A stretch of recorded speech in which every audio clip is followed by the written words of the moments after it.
Hello, everyone, and welcome to day 3 of Thermo Fisher Scientific's Fall into Proteomics webinar series. Today's topic is on exploring membrane proteins. I'm Christy Jewell of LabRoots, and I'll be your moderator for today's event. Today's educational web seminar is presented by LabRoots and brought to you by Thermo Fisher Scientific. To learn more about our sponsor, please visit thermofisher.com. Now, today's webcast is interactive, and we encourage you to participate today by submitting as many questions as you want at any time you want during the presentation. To do so, simply type them into the Ask a Question box and click Submit. We will answer as many of your questions as we have time for at the end of the presentation.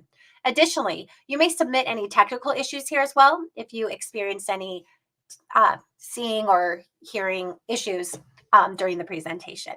So I would now like to welcome our speakers. Suzanne Smith, Staff Scientist, Protein Preparation and Analysis at Thermo Fisher Scientific, and Dr. Kallol Gupta, Assistant Professor of Cell Biology, Yale School of Medicine. For complete biographies on our speakers, please click the biography window at the left of your screen. Suzanne, Kallol, welcome. It's so wonderful to have you here. You may now begin your presentations. Thank you for the introduction, and thank you for taking time to join us today to discuss membrane proteins and strategies for successful research and applications. Here is a quick overview of what we will be covering today. We'll go through an introduction of membrane proteins, expression of membrane proteins, extraction and stabilization of membrane proteins, and then we will dive into some intriguing applications with Dr. Kallol Gupta. We will also have a Q&A session at the very end, so please feel free to submit your questions throughout the presentation. Membrane proteins are often referred to as the gateway to cells. They play an essential role in various cellular processes. There are various types of membrane proteins, and each type is unique. This diversity allows them to perform a wide range of functions.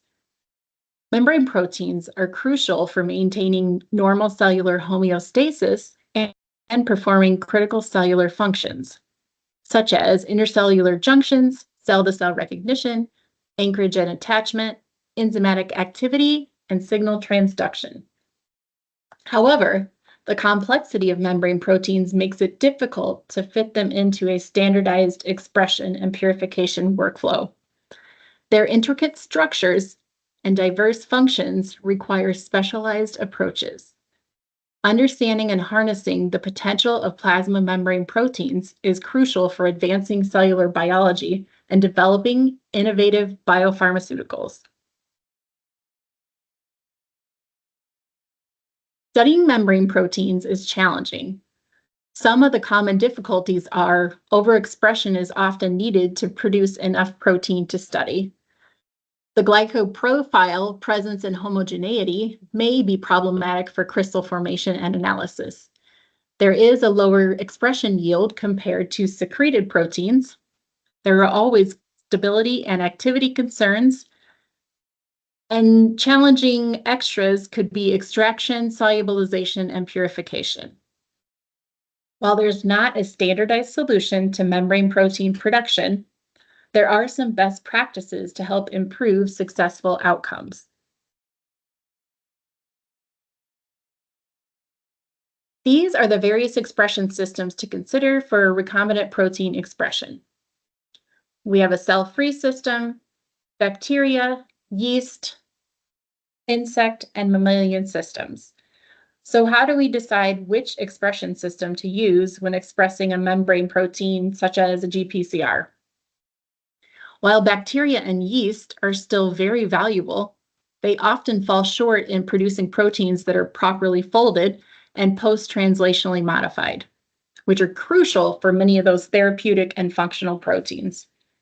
Today, insect and mammalian expression systems have become the gold standard for producing complex proteins with native post-translational modifications.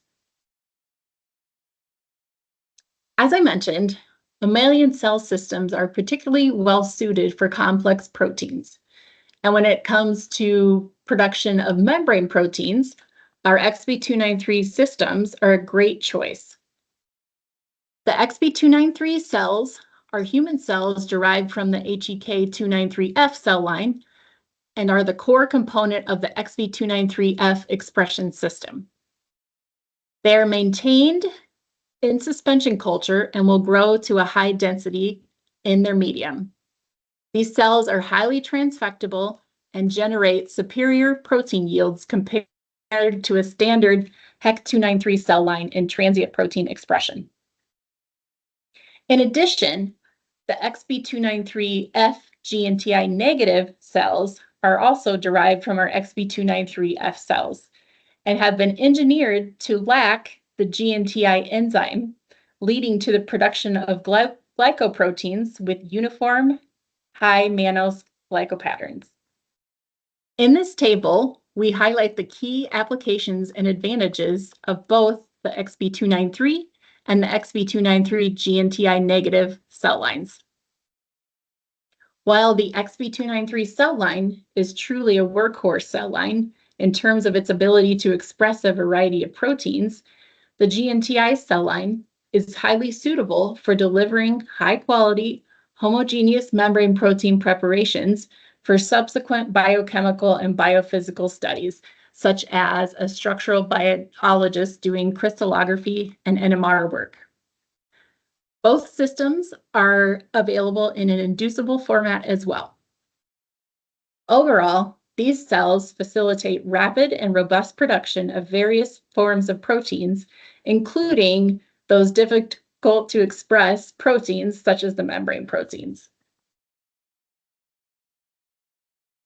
Once the protein is expressed, let's talk about some strategies for extraction and stabilization. I have 3 different groups listed here. A pre-formulated lysis buffer doesn't have any upfront screening, but you may need to buffer exchange for your downstream application. Detergents, since there are many to choose from, you can ensure compatibility with downstream applications. However, these detergents do require screening.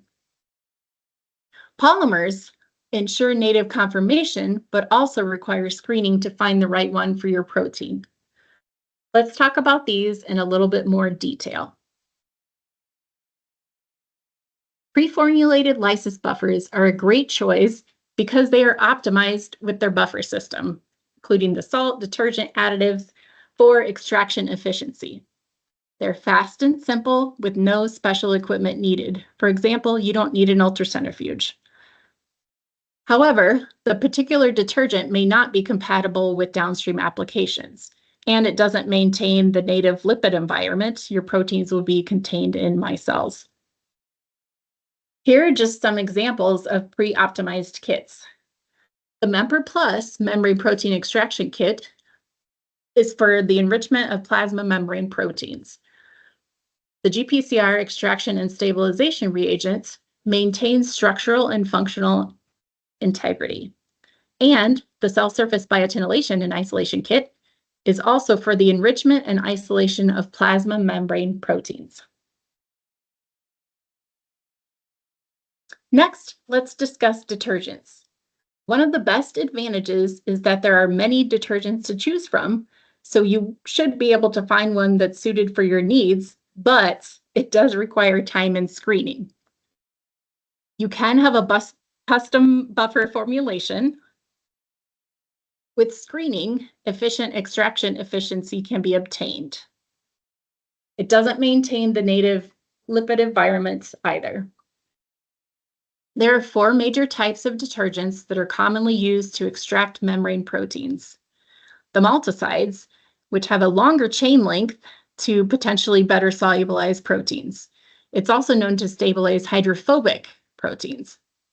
The cyclohexyl malticides, it has an increased hydrophobicity due to this cyclohexyl ring at the end, and it's known to help extract intact complexes. The glucosides have a shorter chain to better solubilize some membrane proteins. It's also known to enhance the hydrophobic membrane protein solubilization.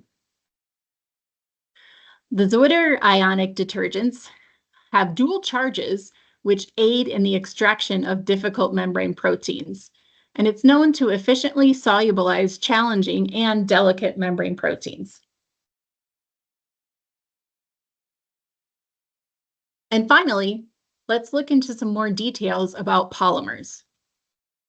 As with detergents, there are different polymers to choose from, but they require formulation and screening. However, you are able to customize your buffer system, and you're able to extract the protein along with the native lipid environment. Polymers can also solubilize and stabilize membrane proteins in one step. Due to its nature, a polymer can interfere with downstream analysis techniques and can also have a lower overall yield of protein. Here is a chemical structure of a styrene maleic acid polymer, or an SMA.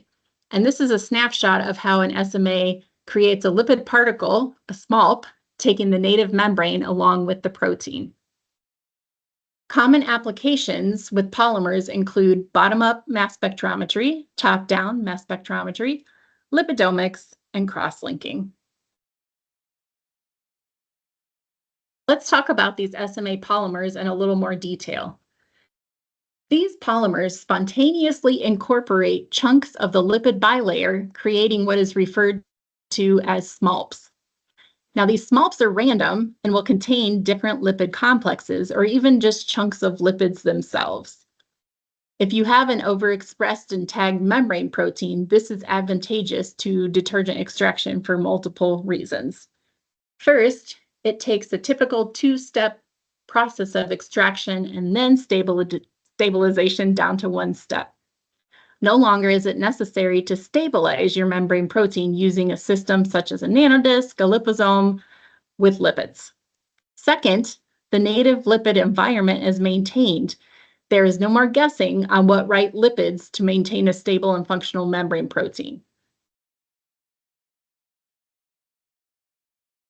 The polymer field is up and coming and has the potential to have a big impact on future studies of membrane proteins, especially in applications using mass spec to look at structure and better understand protein and lipid interactions. Also included on this slide is a database developed by Dr. Kallol Gupta's lab at Yale University. They are using the bottom-up mass spec to better understand how different polymers, membrane protein targets, essentially cut down the amount of screening time needed for this emerging technique. You will get to hear Dr. Gupta's presentation right after mine. As a summary, we looked at the 3 different methods to extract and stabilize membrane proteins: pre-formulated detergents, regular detergents, and polymers, each having their own unique advantages and disadvantages.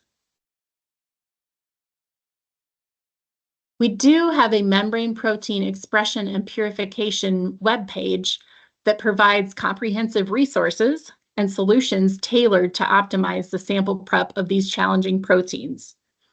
From detailed protocols and cutting-edge reagents to expert tips and troubleshooting guides, we offer everything you need to achieve high yields and functional integrity in your membrane protein expression projects. On this slide, here are some direct links for the products discussed today if anyone is interested in learning more about them. I want to thank you for your time, and I would now like to pass it over to Dr. Kallol Gupta to present his exciting membrane protein research. Thank you, Suzanne, for the kind invite. Let me get my slides. Right. So, hi everyone, I'm Kallol Gupta. I'm an assistant professor at the Department of Cell Biology, Nanobiology Institute at the Yale School of Medicine. And the work that I'm going to present today, mostly done by 2 very talented lab members, Caroline Brown and Snehashish Ghosh. So in many ways, I'm co-presenting this work with them. And I think Caroline is probably in the audience here. So let me get my pointer. So the overarching goal in our lab is kind of captured in this cartoon that we have here, which you can find in any cell biology or membrane biology textbook, where we will have these independent proteins and lipids, and they're just randomly distributed in the membrane. And then at the stroke of certain physicochemical stimuli, they all seem to just magically find each other and form these active complexes that drives downstream signaling cascade. Now, if you think about this model just for a few brief moment, you would realize that this idea of things that needs to interact with each other, just kind of randomly and magically finding each other in a completely diffusion controlled stochastic manner doesn't quite make sense. It doesn't make sense simply because there are too many of these proteins and lipids present in the cellular membranes. And often the membrane signaling events are too fast for them to interact with each other in a randomly diffusion controlled manner. So such random diffusion control interactions just doesn't match the required temporal scale of molecular associations that is absolutely necessary to drive timely cellular response. So the model that we think is more appropriate should look something like this, that the right set of proteins that interact with each other are kind of segregated in the cellular membrane with the right set of lipids. So it's a bit like us, just like us, we like to hang out with people we like. Proteins and lipids that like to interact with each other also tend to hang out with each other in the cell membrane within the nanoscale domain of the cellular membranes. And that means as soon as you have specific physicochemical stimuli, these proteins just find each other within the neighborhood where they already coexist and form these active assemblies that drives the downstream signaling cascade. Why this is important? Well, I'll turn the question around and I'll say why not? Because effectively such associations is essential for all aspects of human health. Such associations at the plasma membrane is absolutely essential for regulating cell's ability to both exchange information and molecule with its surroundings. Such associations at the organelle membrane is absolutely essential for organelles to respond to specific stress conditions or exchange metabolites and again information across different organelles. So such spatiotemporal organizations of membrane proteins and their interactome, protein-lipid interactome at the cellular membrane is absolutely essential for all aspects of cellular signaling.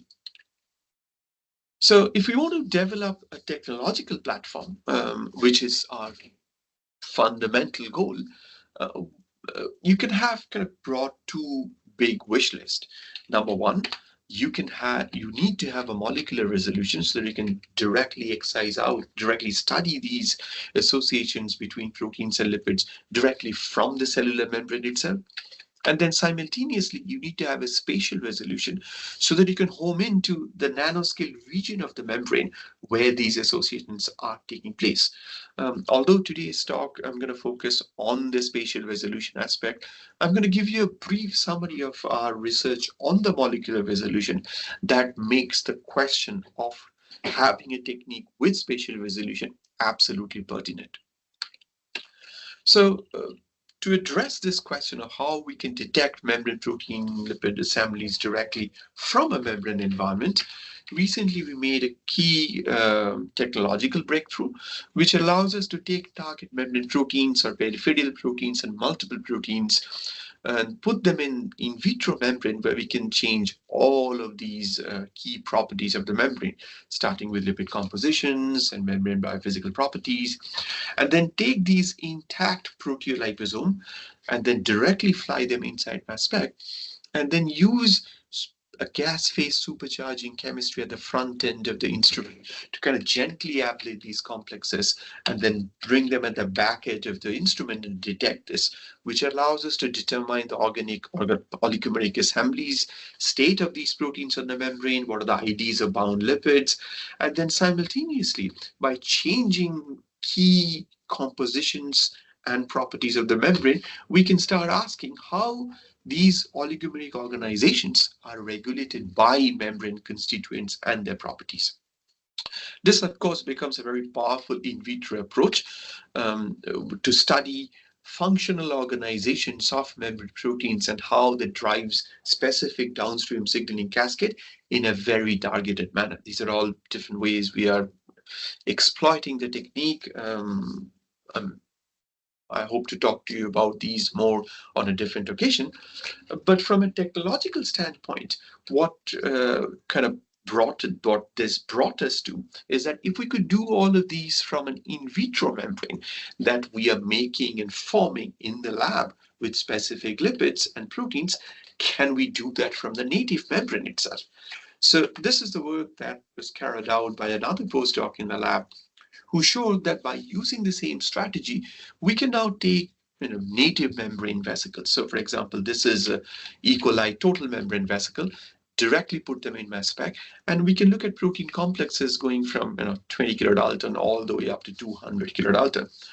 On top of that, he developed a top-down platform where, and this is where our ability to ablate the protein complexes at the front end of the instrument becomes absolutely essential, because now we have the entire real estate of the mass spec free. What I mean by that is that you can go back to the spectra and let's say you want to know what is this 102 kilodalton protein is, or protein complexes. So now you can, because we can ablate these at the front end, we can now use the quadrupole of the mass spectrometer, isolate the target protein complex, send it at the back end of the instrument, do a fragmentation, and ID what those protein complexes are.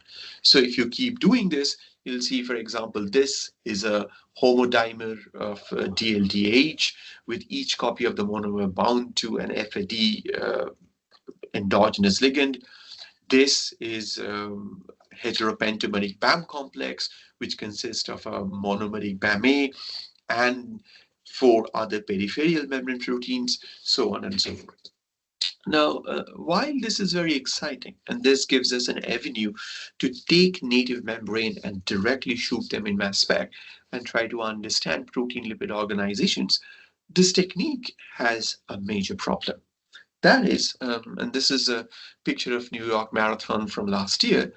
It's kind of the same problem that we have in this picture, that if you want to get a good glimpse of one of these front runners, you're in luck. But let's say your friend is this guy at the back, you have no way of getting a good glimpse. Now, that's exactly our problem here, because the way we are doing these experiments, there is simply no liquid chromatography. So you're taking an intact membrane and then directly shooting in mass spec, which means that proteins that are either not abundant or some reason doesn't like to fly well in mass spec, they don't just show up.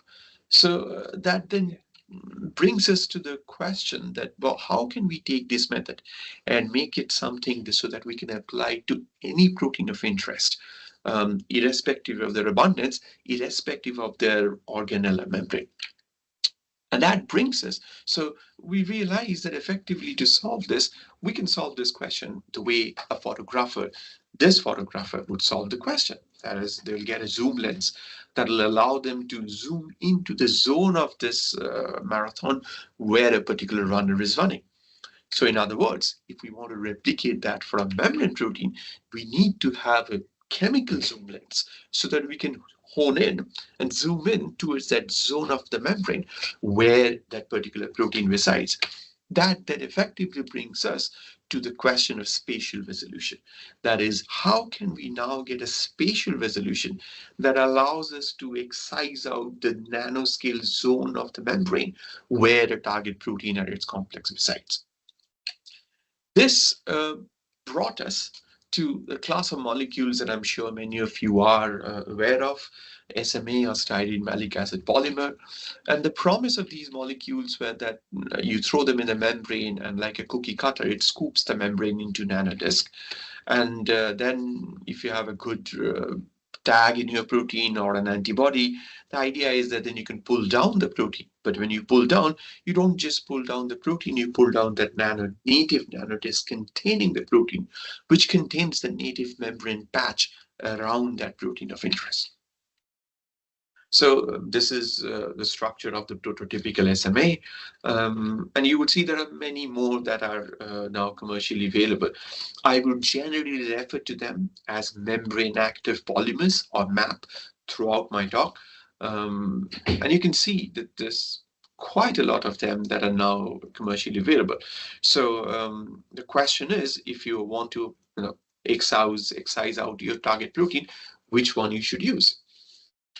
On top of that, if you try to look at where the field has gone, this was first proposed in 2008, you would see that there's a lot of publication from Nanodisk with mentioned Nanodisk mention, but many of them are effectively using MSP-based Nanodisk, which is a reconstitution approach. So if you now dig into this data and then see how many of them are actually being used with the native nanodisk, you would realize that that number is effectively really, really low. We made this slide last year. At that time, of the last 150 membrane protein structures determined using cryo-EM, only one has been in any of the map. That number has increased by 2 over the next 1 year. That just should straight away tell you that while these polymers had a lot of promise, effectively what it has ended up becoming, which it has ended up being effectively a last resort for determining cryo-EM of your overexpressed membrane proteins when every other approach of determining the structure of the protein fails. You hope that maybe maintaining the native membrane environment or some kind of membrane environment might just give you a better idea about the structure. And even when in that front, these polymers are not really a front runner. And even if you consider the use of that in cryo-EM, where it has mostly been restrictive to, in my view, that's a bit of a boring use of these polymers, because they're doing a bit more than just allowing you to purify membrane protein. They're allowing you to purify membrane protein along with its native membrane interactome. So that has tremendous promise in not just doing cryo-EM studies of membrane protein, but all kinds of structure, function, biochemical, bioanalytical studies of that membrane protein in the native environment to understand what is the native membrane context of that protein and how that context regulates its function. But as I showed here in this plot, very evident that that's not where these polymers are at this point. So we wanted to understand what is the reason behind this.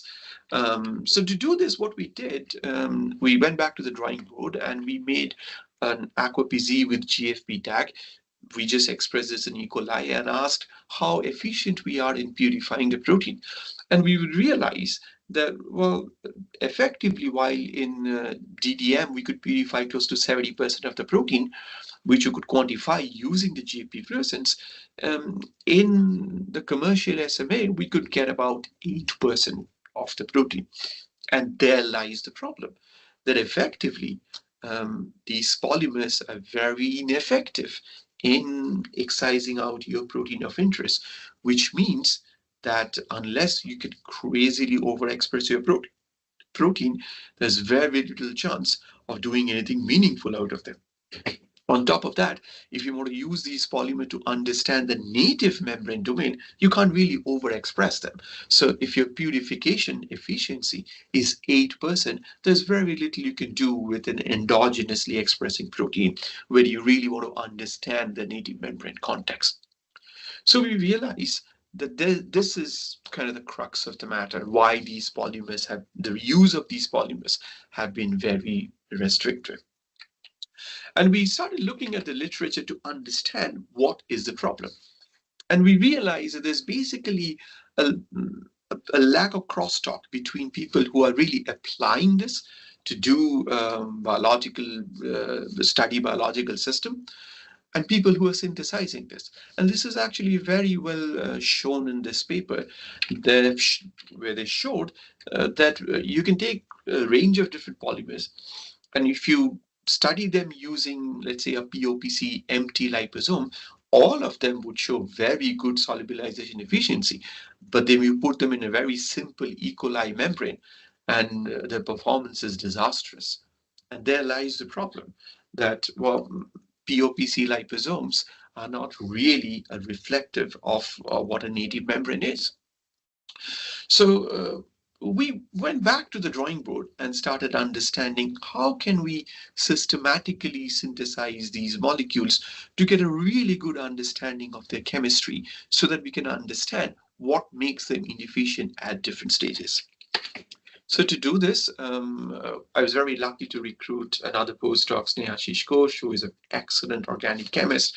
And we started synthesizing these polymers using effectively what is called a raft synthesis, which allows you to have some kind of chain control synthesis that you have a bit more control over the length of the polymer at the end of the synthesis.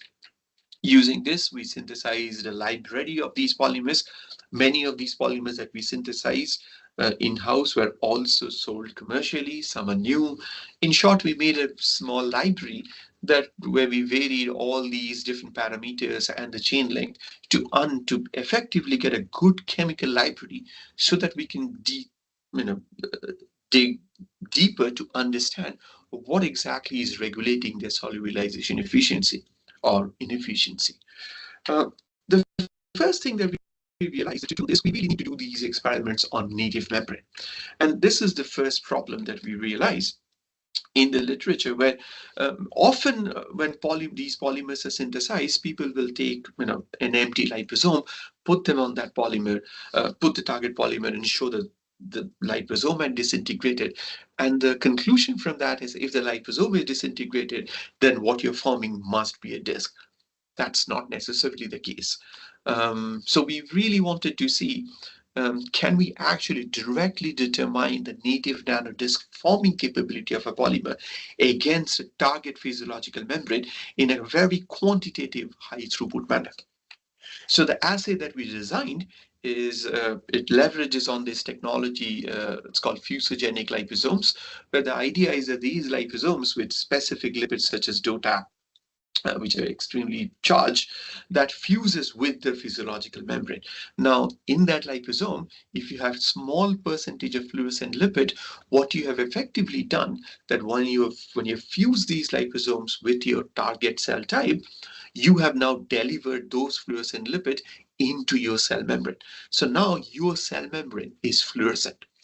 So now you can lyse those cells, harvest the membrane, and the fluorescent value is effectively a readout of just the native membrane itself. And now you can subject them to solubilization and get another fluorescence reading. But then at the end of it, when you finish the solubilization, we don't need to assume that everything is disk. You will have disk, and presumably you will also have unsolubilized in membrane, which are in the form of other vesicles or small unilamellar vesicles. Now, a critical distinction here is that the disk is flat, which means if we use a quencher, it'll quench the fluorescent lipid from both sides, whereas a vesicle would only quench the fluorescent lipid that is on the outside. So in this way, now, using this quenching as a correction factor, you can truly determine what is the bulk solubilization percentage of the target polymer against the target cell type in a true native nanodisk forming manner. So, for example, if you do these experiments on HEC293 cells, you can see that using a library of polymers, you can see immediately that certain polymers that, let's say below 50%, these polymers have very little hope of moving forward and doing anything meaningful on that cell type using that class of polymer. So this gives us a high throughput assay that anybody can do in any lab using just a fluorescent reader in a target cell type. And we really hope that the community picks it up as a benchmark, because if you want to show your polymer is forming a disk, I think it's important you show that in a native membrane, not in an empty liposome, because they would behave very differently based on the context. So this gives us an avenue to screen a library of polymers directly against the target cell type in a very high throughput manner using fluorescence as a readout. So based on this, we developed effectively a quality control platform or pipeline that allows us, which uses dynamic line scattering, fluorescence size exclusion, TEM, and diaffinity quenching assay to overall determine the disk forming capabilities of a target polymer against a cell type in a very high throughput manner. When we did this against the library of polymers that we synthesize in a very chain control manner, where we systematically change those hydrophobic and hydrophilic groups, we learned a few critical insights. Number one, we learned that effectively these polymers has a range of length within which they form disk. If it's above a certain length, they start aggregating and become too hydrophobic. If they're below certain length, they start acting as a detergent. Also, you can tune the size to some degree at this point. You can tune the size of this disk by tuning these hydrophobicity and polarity. With all this knowledge, we wanted to see how good we are now, going back to the problem where we started. So this, if you remember, this is the percentage of aqua PZ we could extract previously. And now with all these high throughput assay that allows us to screen all these parameters and solubilization conditions in a very rapid manner, we could increase the solubilization percentage to very comparable to DDM for GFP tag aqua PZ from E. coli. But the problem is that all of this took us about a year, and on a protein that we could express tons in E. coli, which means that if you want to do this in, let's say, an endogenously expressing protein in a more complex cell type, we need to have a way where we can effectively, in a quantitative manner, say which polymer does the best job for a target protein of interest. So this is where we decided to harness the power of quantitative proteomics. And that experimental idea is very straightforward. Let's say you have a target cell type and you want to screen that cell type against, let's say 20 different polymer conditions. So you can have 20 different aliquots of that membrane, and in each you put the target polymer, you solubilize it. At the end of it, take the solubilized supernatant and then do quantitative label-free proteomics. At the end of it, what you would get are these list of proteins that are present across all conditions, and that'll tell you which polymer solubilizes which protein. On top of that, by harnessing the quantitative nature, the relative quantitative nature of label-free quantitative proteomics, you can also further quantify the percentage solubilization for each of these proteins across different polymer conditions. So for example, we can say that for protein B, the MAP2 does the best job. Similarly for protein D, the MAP3 does the best job. So in short, what you would obtain is that for each and every membrane protein that you could see in that cell, their relative quantitative extraction efficiency across a library of polymer for each and every membrane protein that you could see from that cell type in a single shot experiment in a very high throughput manner. So when we did that for hex cells, that would allow you to, or any cell type, that would allow you to directly determine for a target protein what exactly is the best polymer to extract it out. So for example, when we did that on hex cell, we could detect and quantify more than 2,000 independent membrane protein, which includes both integral membrane protein as well as peripheral protein that gets peripherally associated with the membrane across 14 different polymer conditions. What was a very happy moment in that data analysis, that we could see that we're not just solubilizing proteins from the plasma membrane, we're also solubilizing proteins from different endogenous organelle membrane. That gives us a quantitative idea that these things are not just punching hole and scooping out proteins from the plasma membrane, but you can use them to study even endogenous proteins that are in different organelle membrane that are otherwise tucked in within the cell. You can also study effectively what's the reproducibility of the polymer across the entire proteome. So you can straight away see polymers that doesn't really give you a good reproducible value. Uh, you might want to stay away from those for that particular cell type. So this gives you an idea between two polymers which are probably doing equally good job, which one is more trustworthy trustworthy to pick a particular protein of interest, well, simply because you want your experiments to be reproducible. What we also saw is that there's clear bias in these polymers. So, for example, there are polymers that does a better job for high number of transmembrane. There are polymers that does better job across larger molecular weight. There are polymers that are slightly better for one organelle membrane than others. So there's clear bias of these polymers based on their chemistry to different protein types and organelle types.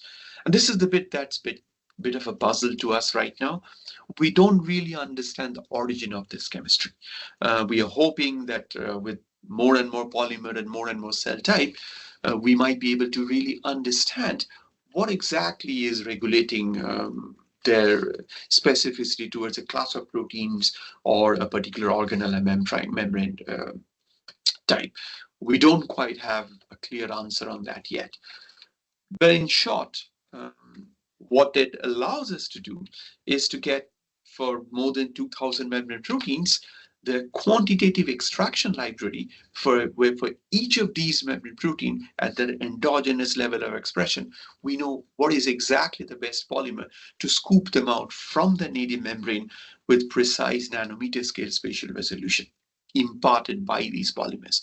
Now, our goal of doing these experiments was to effectively democratize this platform so that anybody in the field can use these polymers to study any protein of interest at their endogenous level expression. With that hope, we have put all of this data in a public domain. These are the two apps, these are the two websites. If there's one thing that you want to remember from this talk, are these two websites where we have put all of this data, where in a searchable manner, you can find out what is the best polymer for your protein of interest. When you're searching, remember to search using the UniProt name. Often proteins have different names, colloquial names, this, that. One group calls it X, another group calls it Y.